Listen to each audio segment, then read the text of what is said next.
So pleased to be here this afternoon with all of you back at Bioneers. It's such a joy to be here and also to be here to host this conversation with these two remarkable characters.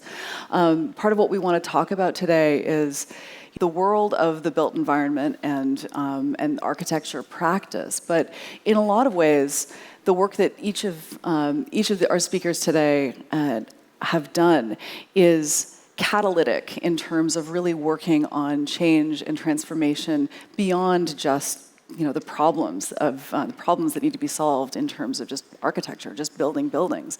That there's an opportunity really to look at and contend with what I've heard Deanna Van Buren here talk about as the built environment is in some ways, and I'm paraphrasing, a mirror of or an expression of the values in society, and that can be extraordinarily beautiful, and that also can be an expression of repression and extraordinarily difficult problems of colonization and extractive capitalism. Right? And that we see that, both those expressions in the built environment. What we're hoping to bring forth is, more broadly than just buildings, is societies and cultures that are just and that are in harmony with ecological systems, and that those things are not separate. And so the work that each of them have done is really working to catalyze those transformations through the practice of architecture. So we're going to spend some time talking about that today. And in lieu of reading your bios, I'm going to maybe introduce each of you and invite you each to add to my understanding.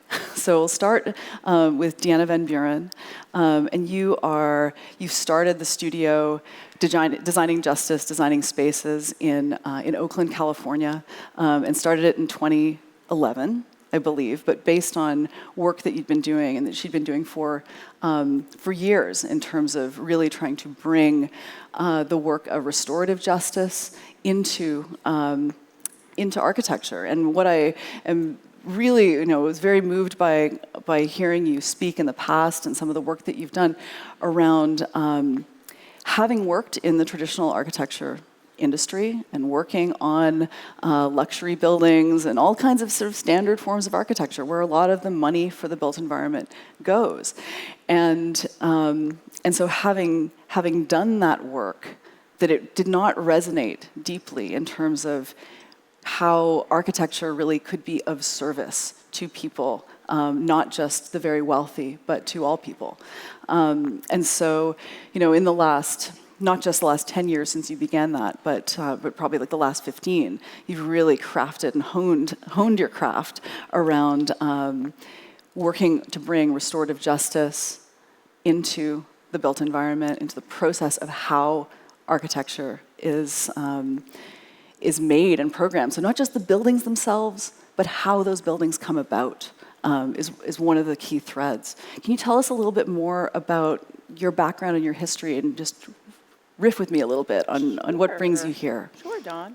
I mean, I grew up in Virginia, right? So but I grew up in the recently desegregated South, right? So that's the context from which I'm coming from. Growing up in the 70s, desegregating a white community, being taught that justice was not for me as a Black woman, to stay out of it, stay away from it. So that was in my background. I didn't know any architects. I just knew that's what I wanted to be. It was super obvious. And so when, after my illustrious career designing luxury shopping malls, and I decided to jump ship, right, to do this work when I heard about restorative justice. And I believe you all know Angela Davis, Fania Davis, her sister, right? Got up on stage, started talking to me about this other form of justice that was about repair, that was an indigenous form of justice that was being reignited all over the world, where it was about repairing harm and breach of relationship and people coming together in truth and reconciliation courts and victim offender mediation and family group conferencing, and that it was being ignited. I was like, well, I'm going to design for that kind of justice, right? That justice is for me. And so that's what designing justice, designing spaces started with, right? Designing spaces for restorative justice, designing spaces for a form of justice that really speaks to our highest capacity as human beings to heal and repair from harm. And that architects, designers have a role to play in manifesting alternative futures and cultures. And so it grew from there, because you can't just do restorative justice if you want to do something like end mass incarceration, which is what my organization is focused on doing. We are an abolitionist organization. We want to see a world without prisons and jails and detention centers and courthouses and police stations and the whole ecosystem of a structurally racist system that we built, that architects have participated in constructing. That's very expensive. All your tax dollars pay for that stuff. And what do we need to build instead? And what we've come now to, we need to actually create an ecosystem of care. Restorative justice is one of those spaces, but we have a whole glossary of new prototypes and new spaces that we need to make. And that's not the end. So I need you all to work with me to come up with another million of them, because we have to make new stuff in a new kind of way, which I think is what you were asking about, and that the way that we practice is we deeply engage communities in the development and creation of these spaces. Like, I don't know what a peacemaking center looks like. Like, how can I make that by myself? So we would engage folks, right, in an actual process of peacemaking, but in the agency of creating a space and environment that would reflect that. And we did do that, right? We did that in Syracuse, New York. We made a peacemaking center using circles, right? Sitting in circle together.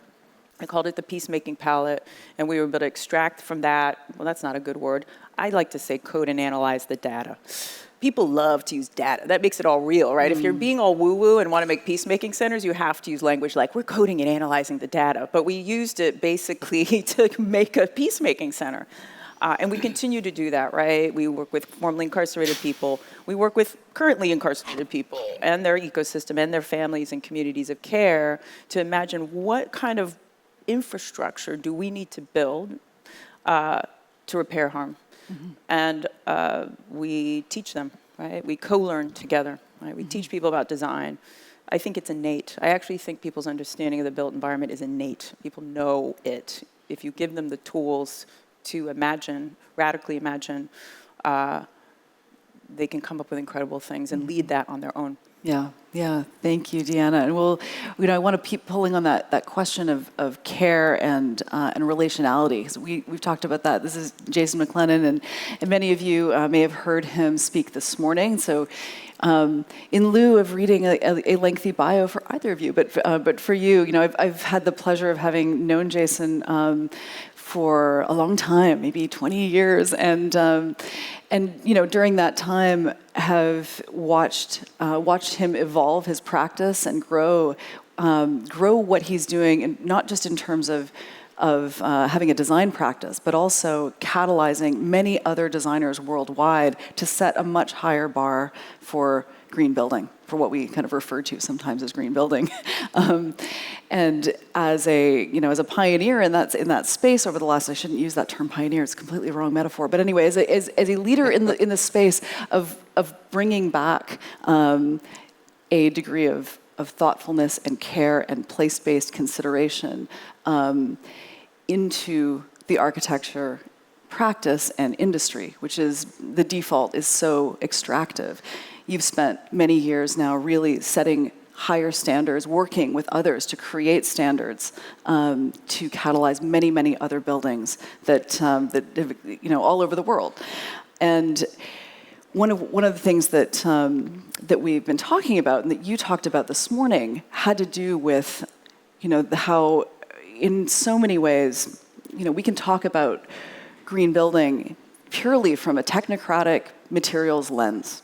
And a lot of time, that's what it looks like. It's that people are focused on the carbon emissions. They're looking at the specifics of particular elements of the design, the physicality of the design, as opposed to what the effects of that might be on the people, how much of it is actually there in place, and that is so much of the work that you've been catalyzing in many ways. So do you want to build on that a little bit and tell us a little bit more, and then we will then begin to weave and talk a bit. But I want to also make sure that we talk about the aspect of the work that you've done that isn't just about the ecological, but how the ecological and the human systems are interlinked and inseparable.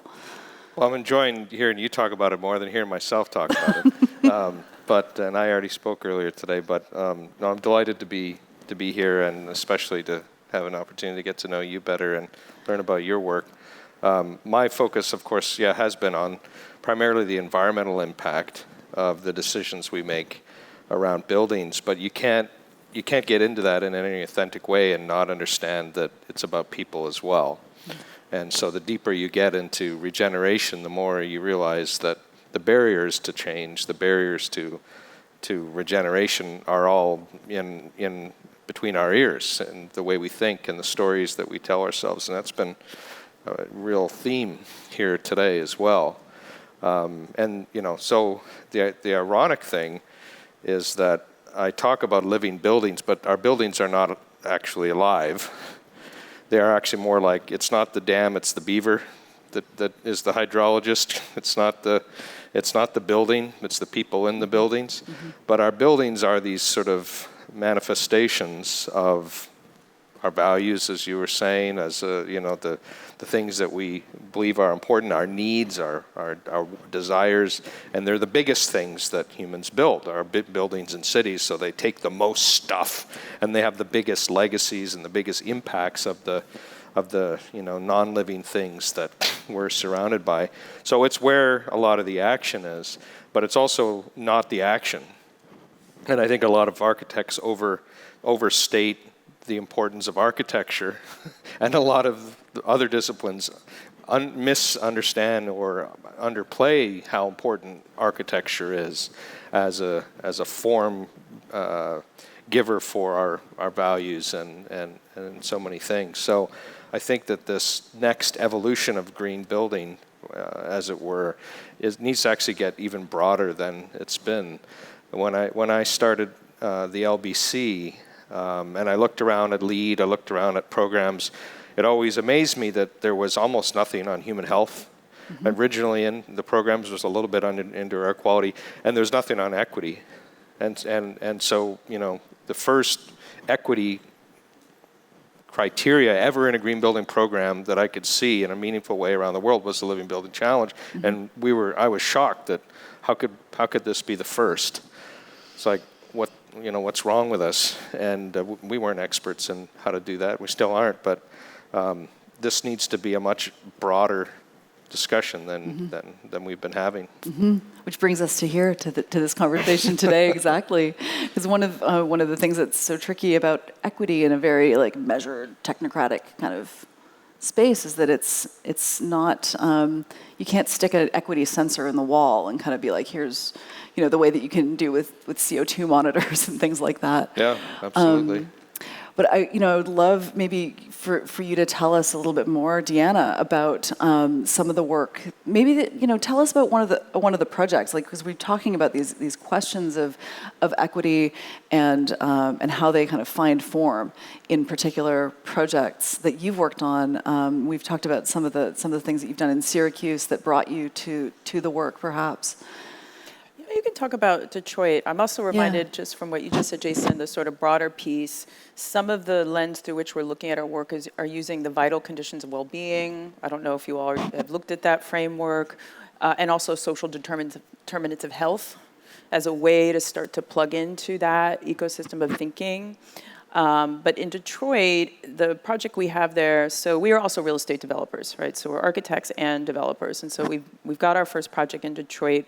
We've bought 12 parcels of land in a Black community that had been decimated by all the industry leaving, uprisings at that time. There's nothing there.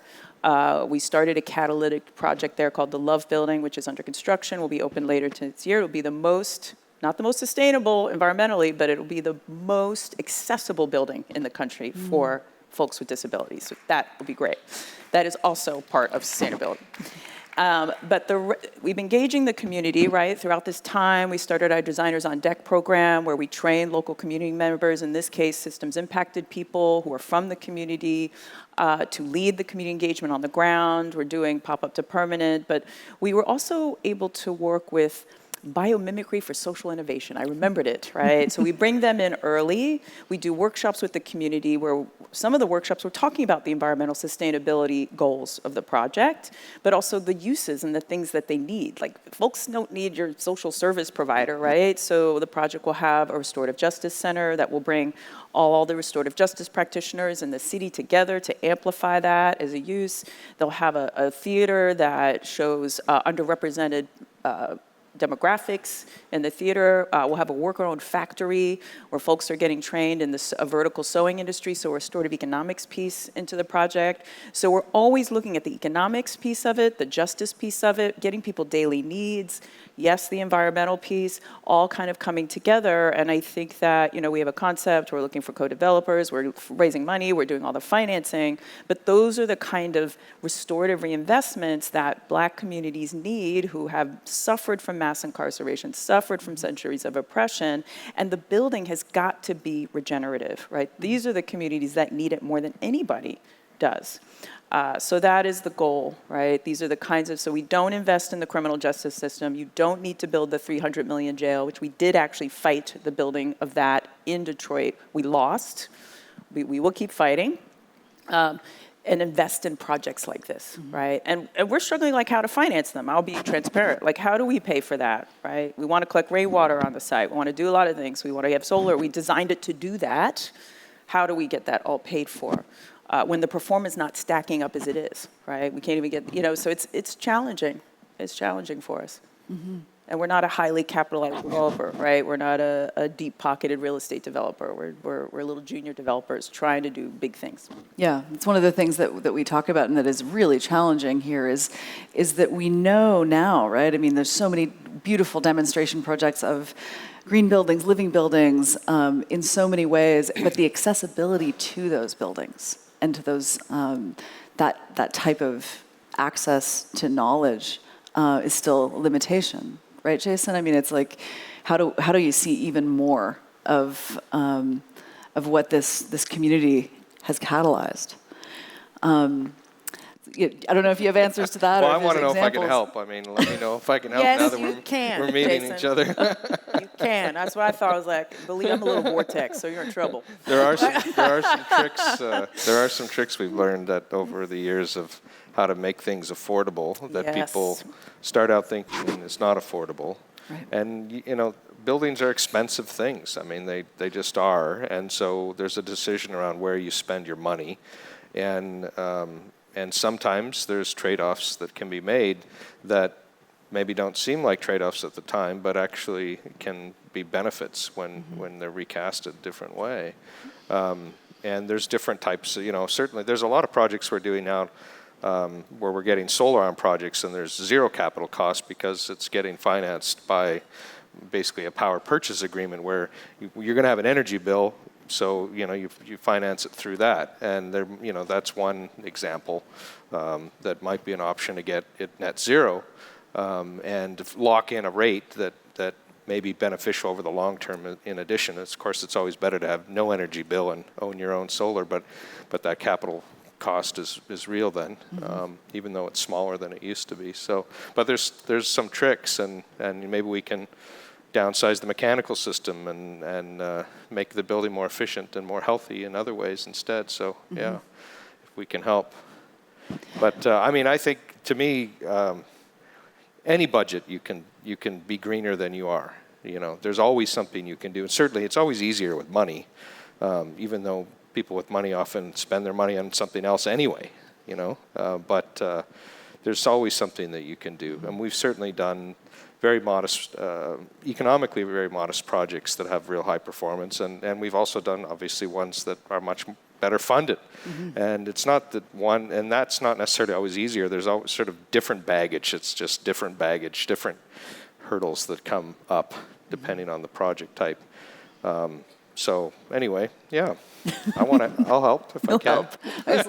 We're holding. You got me on camera I'm saying going to call that. you, Jason. I'm going to call you. You need to tell me all your tricks. Yeah. It's true. Well, I mean, I think this is, it's trying to deal with that false binary of. That's right. Right, because there's been this kind of many, many years of now, right, 20, 30 years of kind of this of a broader awareness of green building with less awareness of the practice of the kind of design that your studio has been doing. I mean, and arguably both of these streams, both of these practices are fundamental to human architecture going back millennia. It's only kind of a curious blip in the last few centuries where we're like, no, we'll just build the same building everywhere, and then we'll just throw fossil fuels at it, and it'll be great. So we're dealing with a curious historical anomaly and trying to correct that. But I'd love to hear more about the work that you're doing, particularly with the co-design work, because you mentioned it really briefly, and I thought actually this was fascinating about how you're working with community members to really give them some of the basic design skills, in effect, not expecting them to become design professionals, but be conversant enough to be able to advocate for themselves, for the buildings, for the spaces that they're going to be inhabiting, programming, and carrying forward. Yeah, that's been really important. We've always kind of done it that way, and we just got better at it. Most people in the communities we serve, and maybe many people in your communities, they've never met an architect before. They saw a doctor, they've definitely seen a lawyer, but they've never met an architect. And so what does that tell you? There's something wrong with that picture. So I think a lot of what we have to do is, A, get out there, right? Be with people, but also show them and teach them the tools that we have. Architecture is hard, but there's some parts of it that are not rocket science. So, for example, we have something called the space planning and finance game, right? So we use the bubbles, right? Diagramming on plans. They can pick, we have a whole buffet of colored bubbles, and they can pick whatever use that they want around a prompt. What do I want to see in my community? What do I need to thrive in my community? And I want this daycare, and I want the grocery store, and they'll bing all the things. We have the plans on the table. They'll put those spaces on there. We'll help them organize them, help them understand adjacencies. Actually, you probably want that over here because you're going to drop the kids off. So we actually are in dialogue with their ideas. Then we give them a bunch of chips, like poker chips, and dice.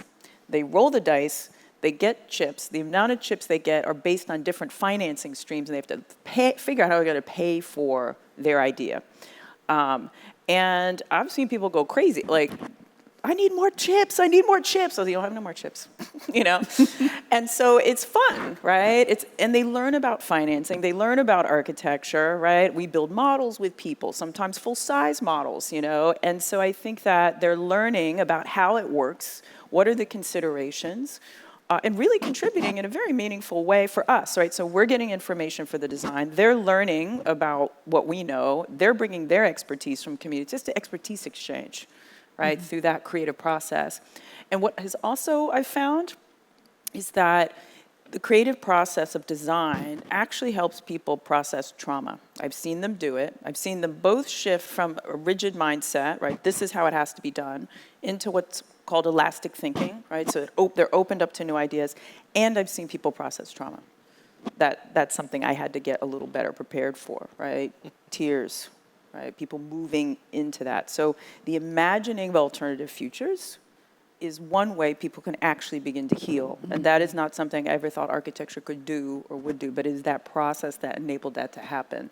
And so it's very powerful to practice that way. Yeah, amazing. Amazing.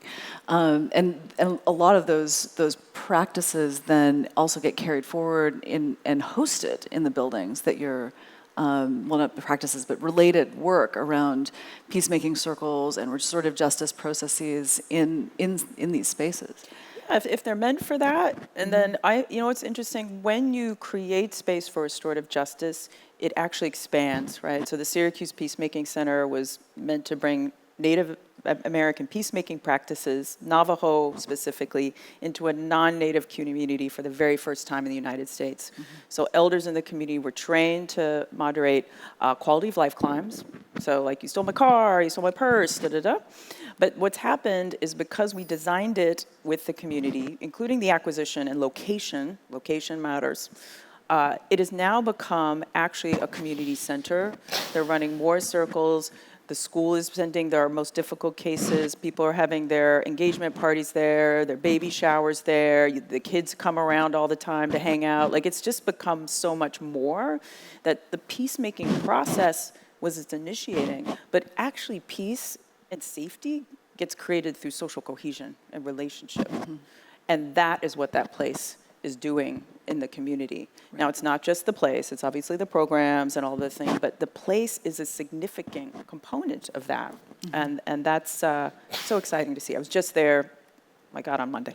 And that's also now 10 years on that you've been working. It's 5 years, so it's been up okay. and running 5 years. They're at capacity, they need more space, they want to do another one. So it's good, it's growing. But yeah, we'll have to go raise some money to grow it. Okay. Anyone here who actually can contribute to that, please? Please let us know. We'll take it. One of the things that I keep coming back to, because this work of healing on so many levels, of all forms of incarceration, whether that's of ecological systems, of rivers, of mycelial networks, of people in communities inside and rolling through the carceral system, that dealing with this cannot be done one project at a time, one beautiful building at a time. That there's so much that is clear as I'm talking to both of you, that you're setting the conditions for things to then happen.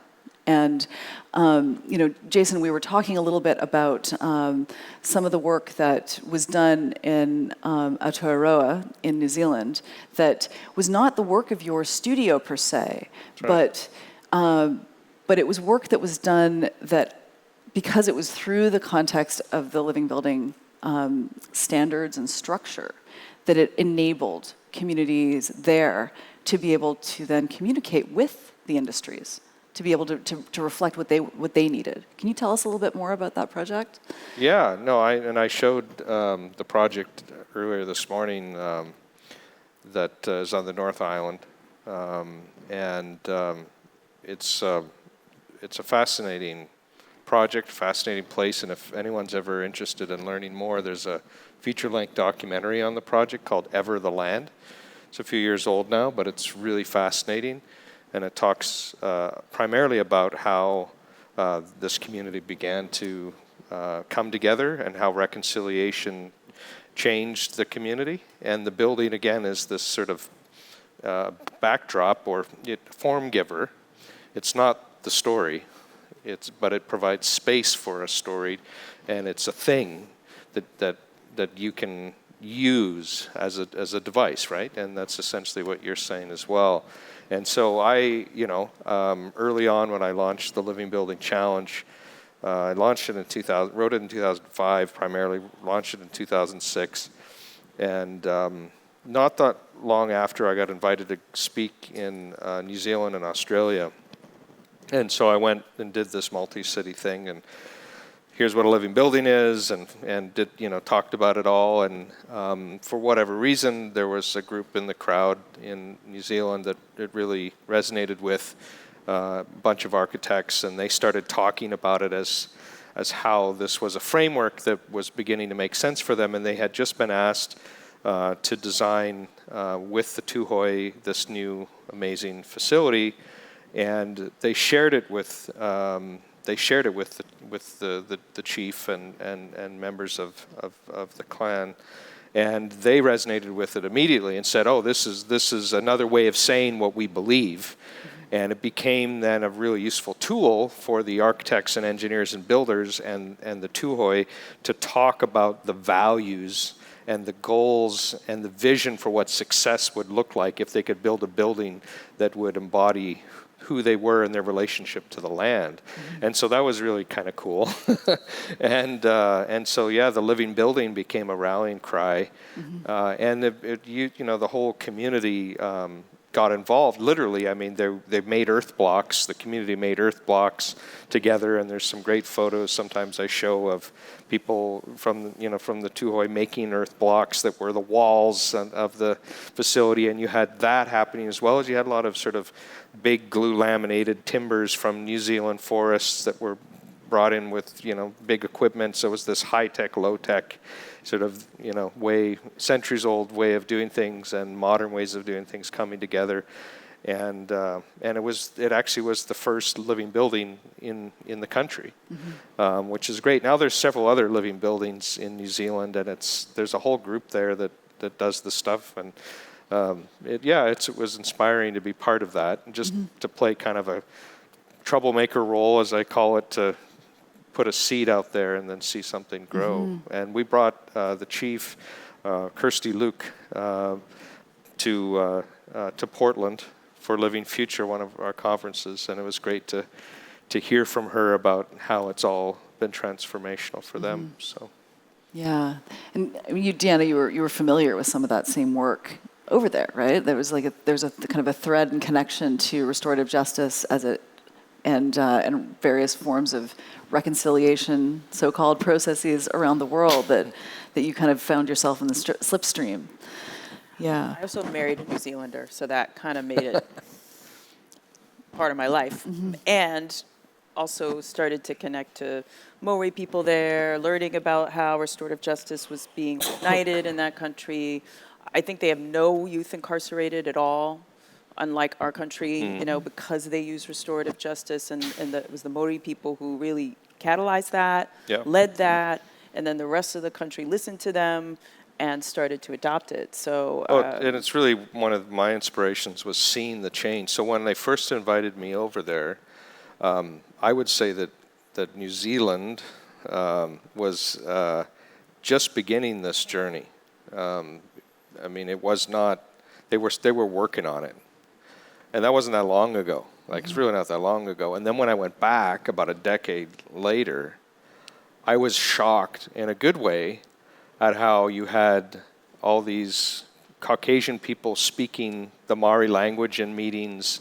And it was I'm not saying that they've figured this out, but they are figuring it out. And I hadn't seen that anywhere. And to just a decade apart to go and understand that there was changes afoot. And then, of course, there's been other great things that have happened in New Zealand as well since then. But anyway, I find that inspiring. too. Yeah, one of the other things I'm curious about too is there's a piece of this where we're talking about how to engage people in communities to talk about what they need. And then there's a piece particularly around kind of more, maybe it's esoteric ideas around architecture or sustainability that don't necessarily show up in what people ask for, right? I mean, our studio is doing a lot of work right now in Los Angeles, in the Los Angeles basin, looking at water, right? And how you deal with water when the rivers have been themselves sealed and incarcerated and that the systems have been broken. Involves having to engage community members on these ideas and help them understand it to a degree so that they can advocate for something different. And I'm curious about that from you're speaking to it in the context of what people need in terms of justice. And I'm curious about how do you invite people to speak for or advocate for the environmental justice aspects of things, for more ecological function in their communities, and to see that as related to their day-to-day needs. Because a lot of the time, climate, for example, can be seen as this is a very big planetary thing. It's not something that relates to me in my community. But if you're working in an urban California, you're dealing with heat. You're dealing with that in a lot of places. It's deeply tied to human experience. And I'm wondering how to help people advocate, or how can design help advocate? I would just say that we try to find people who already are doing the thing a little bit, and then bring gas to that. Cool. Because I can't, we don't have capacity to, I can't wear you down, convince you, look, don't you do the thing. Where's there a spark already? For example, we're about to work in Milwaukee. right, and most highly incarcerated zip code in the country. We went there. They already have actually a community group doing stormwater projects and management. Local community members get trained in it. They do those projects. They're getting their own internet set up. They're trying to get their own solar. So they're already kind of doing it. This is, and this is a very low-income community that has started so that we can come in and do a project that takes those things they're already doing and amplify them at the scale of a building and begin to advocate together with them, right? So don't listen to me, listen to this brother who is doing the thing. You know what I mean? We don't need to be the advocates all the time. Communities are doing this work, even if it's on a tiny scale. They can advocate, you can support them in advocating and can amplify, right? So we work with a lot of community organizers, whether they be in climate justice or, criminal justice, right? And we can support them with the technical expertise that we have. Yeah. And so that's easier. Yeah. One of the things that I know both of you were talking about today a little bit was just this question. I think that the thing that you said, Jason, was, cultural and personal healing are essential to regenerating the planet. Right? In what way? Can you tell us a little bit more about how you see the kind of inner transformation or cultural transformation and how essential that is? Well, geez, it's such a big subject. It's mean. I'm sorry. And it's hard, and that's part of the problem is that it's a huge subject. I mean, but it's become clear to me again that our work on just sort of left brain issues. Doesn't get us there. The science, as I said, is not enough, and we have to figure out how to change the mental models, the stories. It's what Bioneers is all about, in fact, and why I love Bioneers so much, is because that is what this is about. This is about convening a whole host of people around a whole host of issues to think differently, because we have this sort of problem of these sort of institutionalized stories that we have bought into consciously, subconsciously, that are the real barriers. The hardest barriers that we have found to doing regenerative projects, to doing living buildings, in the end are not technological, they're not economic, they're not educational, know-how based. It has been the resistance that we face from people and attitudes and inertia. Of, well, that's not how we do it here, or that's not how we did it last time, or I don't know if you can do that, I'm afraid to do that, and all the excuses. And so that, and there's just this inaction that happens. Yeah. And so we spend most of our time, ironically, I spend most of my time being a bloody psychologist rather than a designer, because it's to try to break through to get change to happen has really been this study of what motivates people, what stops them from making big paradigm leaps. And it's exactly as the last speakers were talking about. It's fear, and it's a closing of the human heart. And whether we're talking about healing communities and talking about restorative justice towards a group of people or all people, I would say to the whole planet. It's this closing of the heart, the othering, as John was saying, is a real deep-rooted problem, and it's different, as he was saying as well, in different countries, having practiced all over the world. It's a sort of different set of issues. It's the same fundamental problem, but with different layer and different history, different context. Yeah. And in this country, I'm not American. So it's interesting as a non-American to observe the zeitgeist in this country. In this country, there's so much unsaid. There's so much baggage around, the history and of how this country was created, exploited, and who was used to create wealth. I mean, it's America's got a lot of issues in this realm. Sorry, I don't mean to, but it's true. Yeah, we were talking about Joanna Macy's work that reconnects, and the practical question of you got this macro stuff that Jason's invoking and talking about. What are the processes for working with people? Genuinely, really working with them over time to catalyze this kind of healing of the past harms, not just the current harms that are being perpetrated. Yeah. Yeah, do folks know Joanna Macy's work? I just assume at Bioneers everybody does. So I was fortunate to work with her. And, her work, I love that she's like, hey, what's happening with climate change is too much for us we got to process this, right? We've got to have some process by which we can come to terms with it.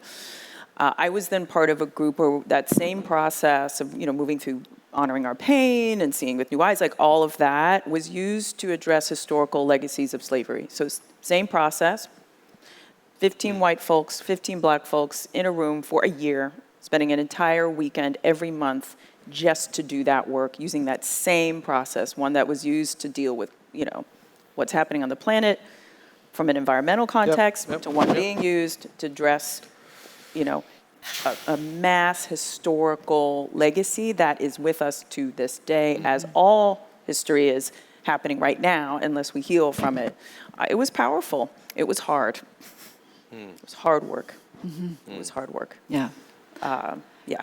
But these things are, we can take these big problems, these big cultural, almost impossible to get our minds and hearts around. And there are ways of beginning to heal, and there are processes. Yeah, and I personally got a lot out of it. I got a lot of healing out of that year journey. And I found one of the things that I was able to do was able to come out. I came out of that being able to speak from a different energy and place around the work that I was doing, around what that was.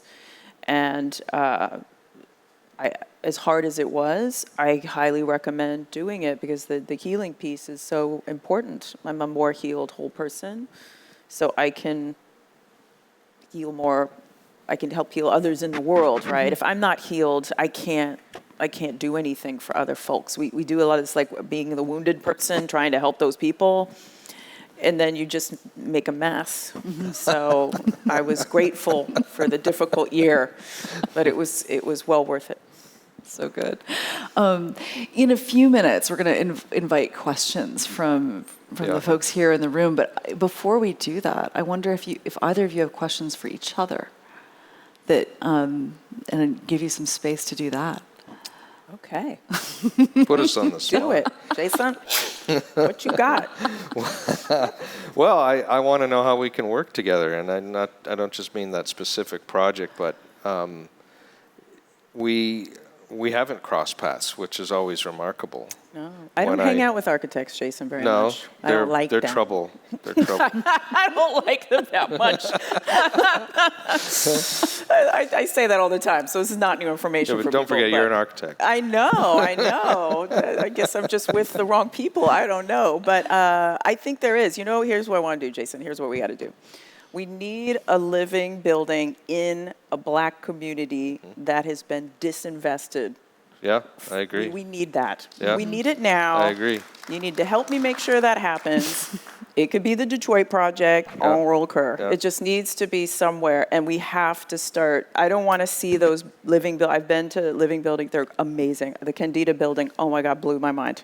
I spent like half a day in there just like, I want to see those in black communities, Yeah, no, right? absolutely. I want to see them there, black and brown communities. Yeah, absolutely. Native American communities. Like I want to see them in places and shift this paradigm that, I completely the agree. powerful, wealthy white folks get all the good stuff, right? Yeah, no, I get it. So how do we do that? I think we can do that. We can do that, Yeah. and I think we certainly have some living buildings in non-white communities, but you're right, they're primarily been white and wealthy projects that have been first. And I think that I'm glad that people are spending, if they have money and resources, that they're doing the right thing in these instances, but that's not success if it's only for a few. So absolutely agree with you. Yeah, absolutely. No more agree. trickle-down architecture. Yeah, so let's do that.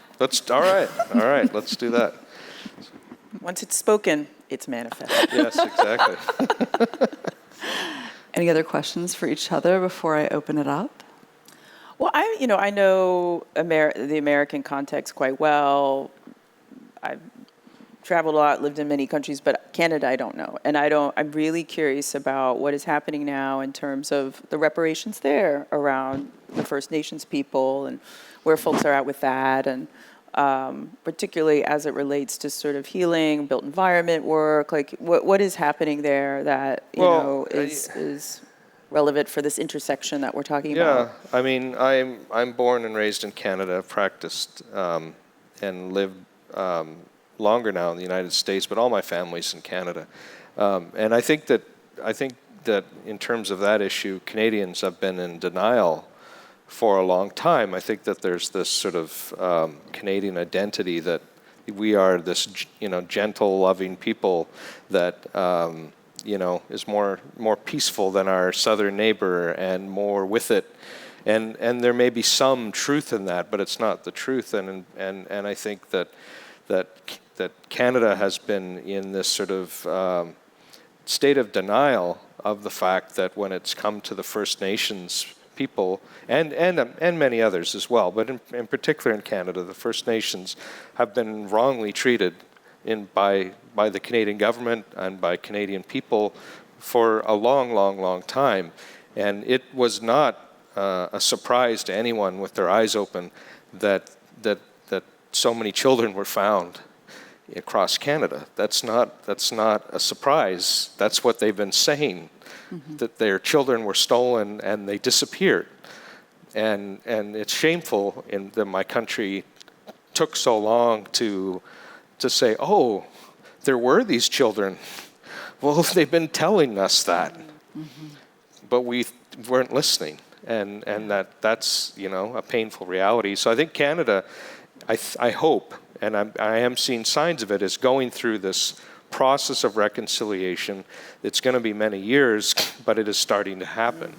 And it starts with the ability to admit and to acknowledge the injustices of the past, and then to make amends. And that is the reconciliation process. I think New Zealand has had a few more years, head start. Canada is trying to do its part, I think, but there's still a huge segment of the country that are not paying attention to any of these issues. So, anyway, yeah. Yeah. Also, as a Canadian, I concur. But our studio has been working with an elder called Mark Wedge, who's a Tlingit and Carcross former chief in northern British Columbia, or what's known as northern British Columbia, who has said to us that it's very hard to have reconciliation when we don't yet have conciliation, right? That you have to have the truth and you have to have the conciliation of coming together, not just re-coming together, not correcting, but actually having the meeting and the connections and those dialogues, in some cases for the first time, in some of these contexts. Yeah. So, yeah. It's a fascinating thing, the human mind in psychology, because it's related to what even you said this morning, Jason, like, people don't want to believe that climate change is happening. I don't want to believe that we killed all these people, right, in my country under the watch of my ancestors. Like, people don't want to believe this stuff. It's fascinating. And I don't know how to get past that piece, but it's just something I'm holding, of the disbelief that's, yeah. And that's the personal reconciliation side. So I think reconciliation, there's multiple scales of it. There's cultural and societal reconciliation. There's the personal reconciliation is being mature enough to sit with the duality of being both proud of many of the things that your people and your ancestors have done, and also being able to sit with the pain and the shame of what also your ancestors have done. And there a lot of people are not able to do that. And so they can't, because they can't separate themselves in a healthy way from it. They feel like they're evil if they acknowledge this, so, and they can't acknowledge that at all then. And that's a real unfortunate thing. You have to be able to accept that the true arc of history and all, the good and the bad together, if you're going to move forward. So. You do, but how? How do you get people to do that? I've seen it. I mean, again, that's why I think that this process of reconciliation is a process through which you can begin to have dialogues about really tough, painful things. And maybe not everyone's ready to handle it, but there's, you just said you went through a year-long process that sounds similar to that. Yeah, people signed up for it, right? Yeah. You got to sign up. You have to choose. You have to choose to want to know the truth. And Yeah. I don't know how you get folks to that point, to the choice. I'm ready to do the process, right? I think maybe if a lot of us start to do it, or more of us start to do it, and that it will build on itself, you know, just like any organic thing, it grows till seed, and then it starts to grow and grow. So I'm committed. I'm committed. I'm sure all the people here are committed too. We're going to open it up to some questions. And we have a couple of mics here and here. And so if anyone has questions, please come up to the mic. Hello. Architecture is one of the few industries where the decisions you make now are almost automatically inherited by poor people.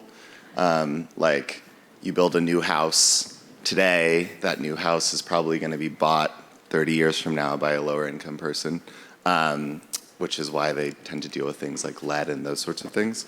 So one question I have is, how can we make better decisions around that intertemporal transfer of resources as they happen across society? Land is kind of the original Ponzi scheme in that it's always accruing value constantly because there's less of it over time. And so how can we use architecture and design to reverse maybe that wealth accrual or wealth extractive process that is inherently embedded in kind of development? How can we use architecture and design to build up and like recenter wealth in communities that have historically not had it so that the trickle goes the other way? I have some thoughts. Go ahead. I'll lean in if I can. I mean, so I always have had an issue. I just have a personal issue with the commodification of housing as an economic driver. Housing is a human right, for God's sake. It should not be about wealth generation and wealth creation. It's like, and my own family members are doing it. So it's not like I know people, but I just, like, I'm trying to create a co-housing model, right? Like, I want to live in co-housing, you know, where we have shared ownership.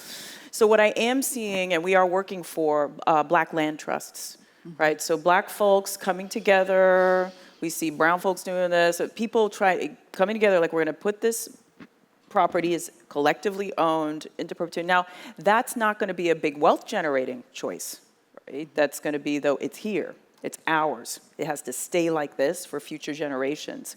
It's just a different approach around land ownership and all of that stuff. I've watched my own family lose all the assets they've had for all the reasons you're talking about over time.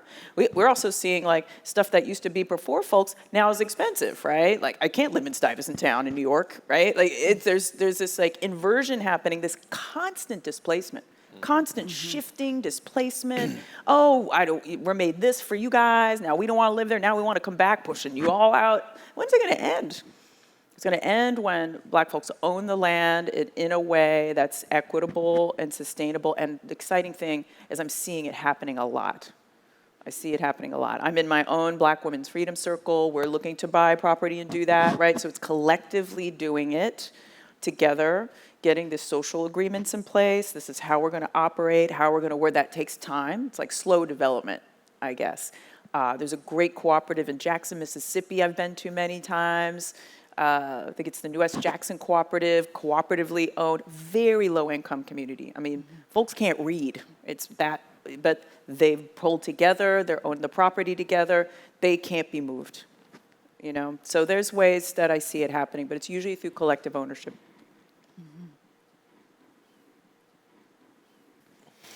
Thank you all for this really interesting and important dialogue. Deanna, excuse me if I sound naive. I'm wondering about the existence of funds for regenerating inner cities and inner city communities. And we've heard so much, you know, even I just Googled it about Detroit and all this new money and new initiatives going into Detroit and them having their own currency coming up and stuff like that.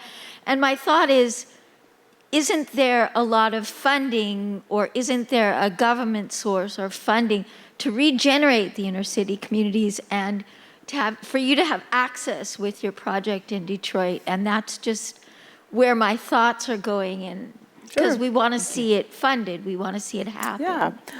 Right now, a lot of those projects are funded with new market tax credits, right? Your tax dollars go in, you can use new market tax credits. It doesn't cover the whole thing. Your ARPA dollars, the ARPA dollars coming, some are being used. I just applied for some of that money for our project, right? So it gets distributed to the states, Congresswoman Tlaib, love her, like she's distributing that money to 15 community-based projects. We have Measure J down in LA County that's going to use the general funds and move, fill that coffers and move that into community-based projects. So it can be, you always look at the federal level, you're looking at the local level. City money is usually a little dodgy and really hard to get. So yeah, you're always looking for that. But you've got to have community organizers in counties and cities fighting. Like in California, we've kept Californians for a responsible budget. You got to track that budget, see what's happening to it, look where it's going, and then be ready for that. You have your project ready for that money, So we're constantly looking for that money, and it's there, it's there. It's not easy to get, There's a lot of money out there. Like, I'm never like I'm an abundance gal. Like, there's money. People just got to give it to you, And how do you get it? So there are mechanisms happening. Thank you for that. Yeah, there's a lot of it. It just needs to go in the right places. Yeah. Hi, Jason. I was wondering if you could talk a little bit about your project in Seattle and also what it's like working, I don't want to pick on Seattle particularly, but what it's like working through the bureaucracies of a city, even if it's a so-called progressive city. The Climate Pledge Arena. Yeah. That's specifically what I was Okay. interested in. Yeah. Well, I didn't share that project in Seattle, but it's a fascinating project. It's a city-owned asset, so it was a collaboration with the city. It was in Seattle, everyone knows the Space Needle. In Seattle, next to the Space Needle was an incredible old arena that was built for the World's Fair in 1962, and it had kind of seen the end of its useful life in some ways, and 1962, it's wasn't quite up to modern standards in a lot of ways, and there was a real push to have a new NHL hockey team in Seattle and to revitalize and make a better music venue, performance venue as well. And OVG and the city came together with a whole bunch of others to transform this old building into a new, incredible arena and music venue, which they've now done. And I was delighted to be asked to help transform it into the world's greenest sports and entertainment venue. And around that time, Amazon, who's based in the Seattle area, were interested in being part of the process. And we decided, and not me, but this group decided that they wanted to name the new facility not after a company, but after a mission. And when they brought me on board, they said, well, what do you think? And I said, well, if you're going to call it the Climate Pledge Arena, you can't have any fossil fuels in this building. And so the first thing we did was we removed all the natural gas infrastructure, completely decarbonized the building, which is now powered entirely with renewable energy. The first building of that sort of magnitude to then do that and then go beyond that into what we call Scope 3 emissions, tracking the carbon footprint of fan travel, of food and procurement, and beginning to do offsets for everything. And the Climate Pledge Arena is just this remarkable facility in Seattle now that I think it's the best place in the world to watch hockey. It's an incredible place to watch concerts, and it has the lowest carbon footprint of any venue of its type anywhere in the world. And it just opened a little less than a year ago in Seattle, so it's pretty darn cool. So if you get a chance to come visit us in Seattle, go see the Climate Pledge Arena. And we even make the ice on the rink out of rainwater. So we capture rain off the roof, and we make. It's the first time the NHL has permitted that, and I think that'll be a new thing. We have an electric Zamboni that clears the ice. So many cool things at the Climate Pledge Arena. This is very Canadian. It's very Canadian. It was a very Canadian moment Yeah. for me. It's like, I got the call, can you help us with a hockey arena? I'm like, I'll be there. Oh, yeah. What time do you want me there? Let's do it. So. Okay, cool. Thank you. My name is Paloma Pavel, and I'm co-founder with Carl Anthony, who's an African-American architect Carl and Anthony. urban strategist, sends his love. And so one of the things that we struggle with a lot is just this question of home and how we live on planet Earth as a home, who has homes, who doesn't have homes. And when we talk to young people, many of them just feel just hopeless, especially being in the Bay Area, of ever having a home. And we're losing so many artists, activists, people of color from the Bay Area, displacement of all kinds, people just exodus. And I would love to hear that same inspiration that you just brought forward, Jason, about what are some of the innovations that you see happening that are responding to people's spiritual longing and physical necessity to have a home as a human right. And could you paint a picture of sort of the growing edge, the sort of emerging possibilities of what home can be? We're talking to some people making cooperative homes and the spiritual core of that, of what people long for in a home. Can you expand a bit more on the question, though? Because home. Tell me what our new homes might be like, where we actually have equity and social justice linked to livable green buildings. Yeah. What do they look like, feel like? Who's there? What are we doing in them? Just like you were talking about the hockey arena, with that level of granular detail, take us to the future of home. Well, that sounds like a whole conference theme, and it certainly has been. I would encourage people to come to the Living Future Conference as a great sister conference to this one, where we get into questions just like that. But I will try to answer that it's not one thing, of course. Depending where you are, what our homes need to be like are very, very different. And there are a lot of, by the way, living, building homes. Some of them are multifamily. There has been a couple affordable housing living building projects that where the gap in funding has been met by some great foundations like Kresge and JPB and Candida that have helped bridge that gap. So home, means a whole lot of different things. I live in a living building home. I live in a kind of a rural island off the coast of Seattle. I like to live in the trees. And what I can say is, all these buildings, whether they're homes or offices, they need to be healthier for people. They need to not give us cancer. They need to not make us sick.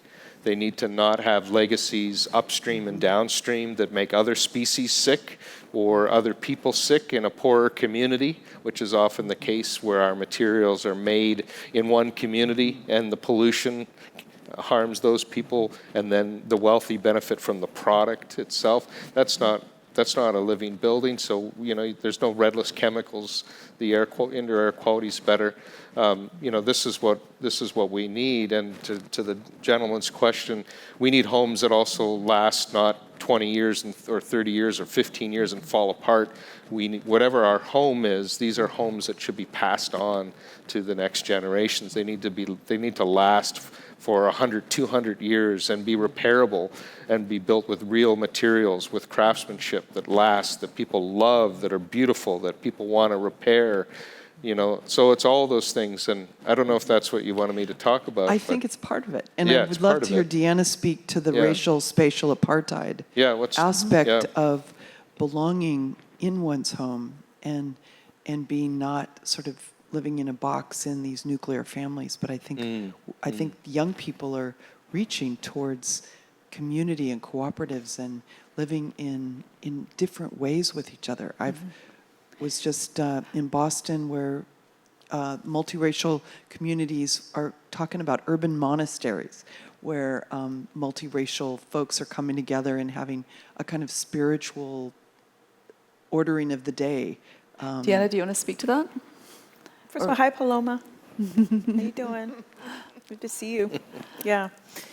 Yeah, I hope so. I mean, I'm really feeling, one of the reasons my Black Women's Freedom Circle is interested in purchasing something together is because we're losing our community, right? People are having to leave the Bay Area. We need to kind of, so in a way to try to get a handle on that, you know, there's also the East Bay Permanent Real Estate Cooperative that's trying to do that in the East Bay. I wish we could build our own homes, actually, have a little, like, why can't we make it ourselves, right? How do we do that? Even in an urban context, we're pulling our resources together. And then for the housing piece, I think we're talking about multi-generational, right? So it's not just young people, it's some babies, some elders, and everyone in between. Having spaces in that housing that are not my unit, your unit, Jess, but like, what does the communal space look like? What kind of spaces do we want to create there together? Is it a place to bake bread? Is it a spiritual sanctuary that we need, and it's a garden? But that together we're building the kind of home that we want to see. And then another group of people may want a different thing, you know, than what this collective wants. But that there's a real building of home that happens before you even make it. You know, like that, you know, we're having these potlucks every week where we're talking about what kind of home we want to make together. And then having the financing infrastructure to be able to support that kind of thing, right? To make it easy for groups to work collectively and break out of this, like, I'm going to get my McMansion house and live with my nuclear family over here. It's not sustainable. It's not a sustainable model. And I think, you know, Mia Birdsong has, I don't know if you know Mia Birdsong's book, How We Are Together. Mia's going to kill me because I forgot her book name right now, but talking about different ways of living. Right? And this idea that, you know, our primary partner is like the main thing, like, no, like I just really love that we're starting to think more like that. Not like it's new, right? This has been happening, but the emergence of that and the longing for that way of living together is something I deeply want to have. And I'm struggling to have it. I'm also struggling. I can't even answer all those questions. I don't know. We're trying. Thank you. We have another question. Aloha. Thank you so much for your work. Well, my wish is to take you and exponentially rocket you out to all the communities. I'm here from Hawaii, where architecture is fairly abysmal, aside from the billionaires behind the gates at Kukio. Like, your views of the future, I know it's a huge thing, and I do want to come to that conference, but just a sense of, if you're optimistic, and you have addressed this somewhat, Deanna, about, you know, what you're doing and how you see it, but there's like, most buildings are not like this at all. And how can you help us go home and be more optimistic? Because I always go home with great Bioneer stories, and this has been extraordinary. Mahalo nui loa. I would just say you have an amazing thing that's happening in Hawaii now. You should just know about the project. Everyone should support your project. You should support the project. It's Lama Lama Ku'ulu. And it's going to be the first Native Hawaiian-owned large-scale development. It's a healing center, a cultural center. We've been just talking to them and trying to support them, but it's the first time it's happened there. And it's going to have, they're going to be growing food on the land. They're really getting back to actually an old, and I don't know all the Hawaiian words for it, so you'll have to forgive me, but where the way that land was held, not in this capitalist way. Thank you. Thank you. Thank you. Thank you very much. Yes, I'm like, so yeah. It's on the Big Island. And there's a living building on the Big Island. It's a school, by the way. Yeah. Sorry. And this project should be a living building. All the buildings should be that, which would be great. Yeah. It's just that they're trying to find land right now, so they will get it. It's going to happen, but just know that this is a project that folks should support there. But I'm not sure if this was part of your question, but I think you were asking about whether we're optimistic. And of course, it depends on the moment. I think that somehow more people need to be able to sit with both the joy and the pain, the optimism and the depression, and act from what's needed. It's hard to see the way the world is going and not be depressed, but being depressed doesn't do it any good, and it doesn't do you and I any good. And it is important to have moments of joy and recognize that this is a beautiful place that we have, and this is worth saving, and there's still a lot of beauty to save and wonderful things. And there are millions of people doing wonderful things, so there's lots of cause for optimism at the same time. But we have to find a way to sit with these dualities and move forward and use either as the engine we need to make the change, if that makes sense.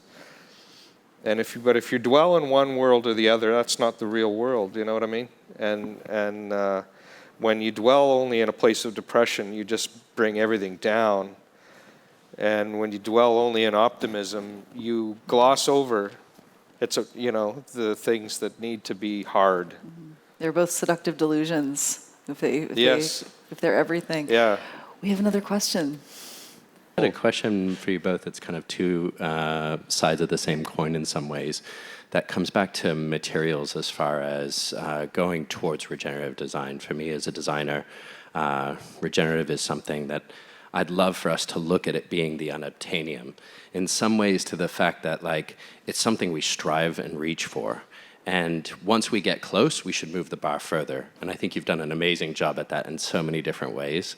And so from a material standpoint, when I'm working in the Global South in many ways, it's real easy to create a value proposition for communities that involves them in the actual materials that we use. And so they can come from locally sourced. And it's such a huge, not just beyond the carbon footprint, but how is it in traditional new design and everything new, how is it that our materials are actually going to come to the point that they can come from locally sourced when natural building and everything else is such a difficult proposition here?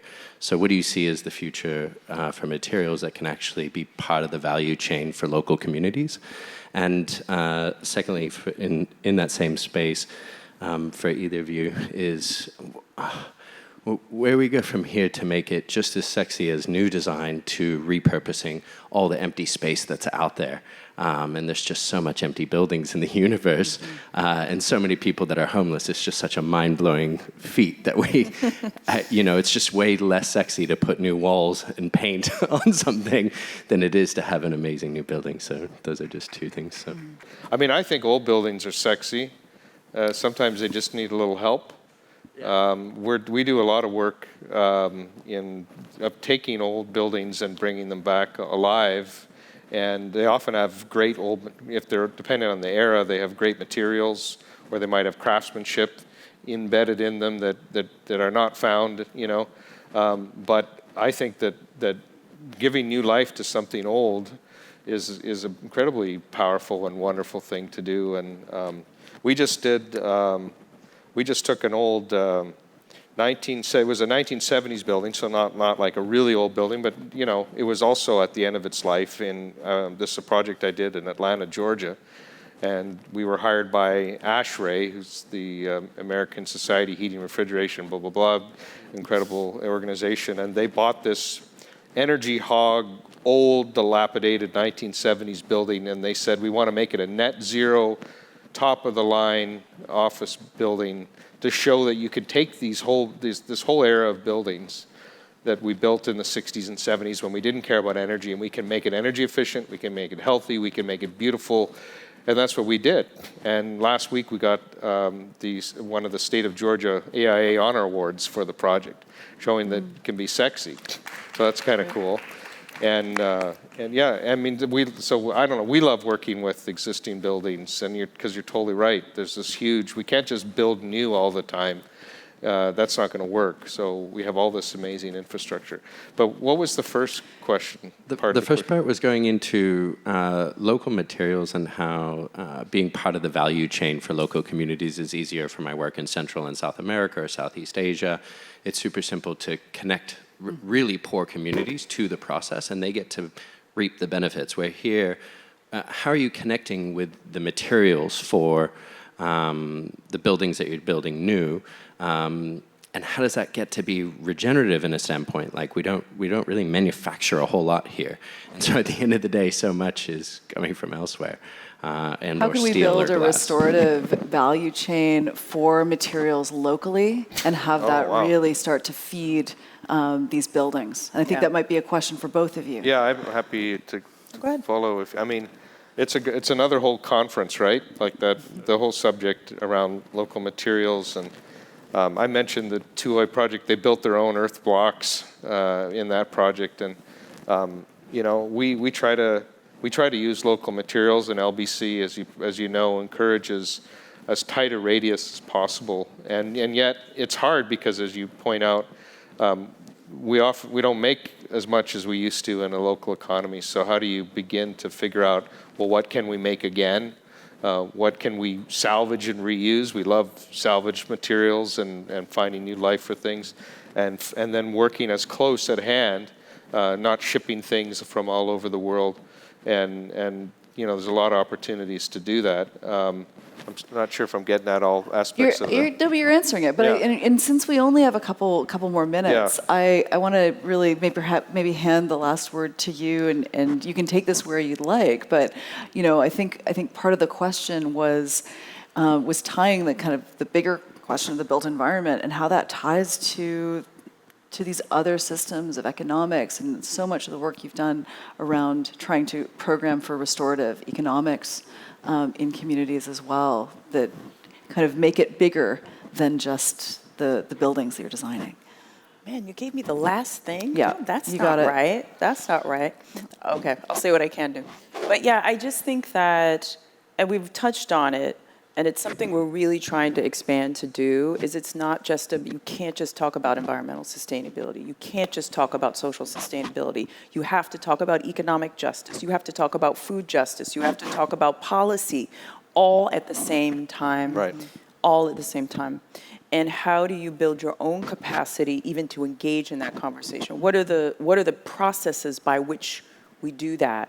We have to learn different languages. We have to come with beginner's mind, right? There's a different shift in our own being that has to happen to be able to do that. And I truly believe it's the only way we'll solve any of these problems. I think they're solvable. I really do, just to speak to the optimism. I'm a highly optimistic person. I'm a highly annoying and persistent person. And I think that we can do this. I do. But it will require all of us.